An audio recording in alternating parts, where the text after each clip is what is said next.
I was on the hospital operating room table, ready to go under to have an emergency appendectomy. Like, you know, we're talking, they said possibly your appendix will rupture before we have the surgery, but don't worry, we'll be here. That's the kind of state I was in. Yeah.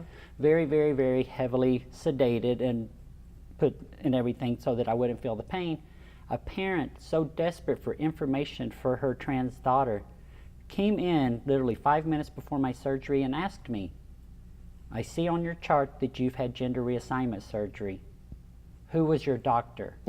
Yeah. And at first I'm thinking, are you kidding me? Right. And I'm like, ugh, and I'm ready to jump up off this table Sure. and go protect myself. And then I could see the look in her eyes that this was a question from fear. Like Yeah. I was the only person That's she had right. ever met in her life that she could even begin the information process for. So I had to, Yeah. 5 minutes before my surgery, become an advocate Wow. and talk to this lady. I give her credit for working up the courage because she knows ethically That's not okay. Yeah. that's not okay. Right. She understands 100% ethically what she did was not all right.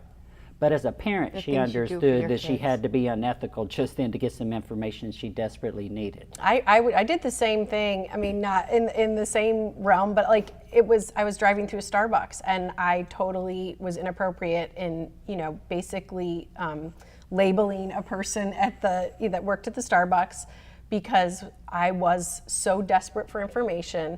I, you know, said, listen, I don't know how to ask you this the right way, but I'm guessing you may have heard of this group Seacoast Outright, which is a group in Portsmouth. And, you know, in the last, you know, 6 or 7 years, the group had kind of disbanded a little bit.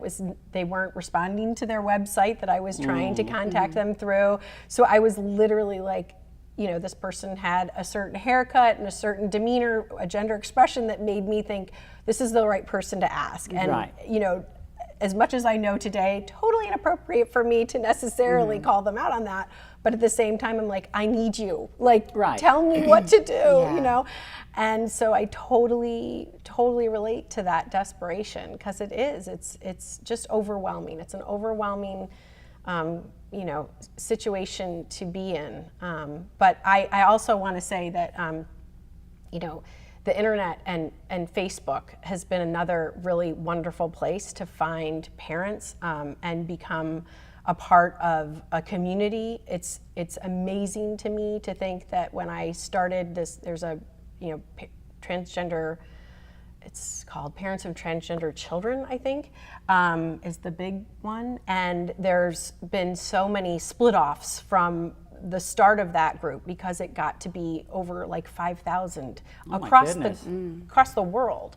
You know, we have parents from all over the world in this group that have found this group and, you know, like I said, split off in for different reasons. And now there's tons of groups on Facebook that, you know, most can be closed. There are some that are open and then you kind of break off and find different groups through that. But it's overwhelming and wonderful to know that we're not alone and that there are other parents. I think and I think that's what the internet has done. Yeah, I mean, that's the beauty of it. I'm sure had your parents possibly found a group, you know, especially around religious topics, you know, that there are other parents that are in the same situation. There are other kids that are in these same situations in these small towns. And Facebook has been a safe haven for finding information and relating to one another. Being a part of something bigger. Yeah, and in a safe way, you know, and it just takes like talking to one other person to feel better about being a stronger parent for your kid. I think that has been huge.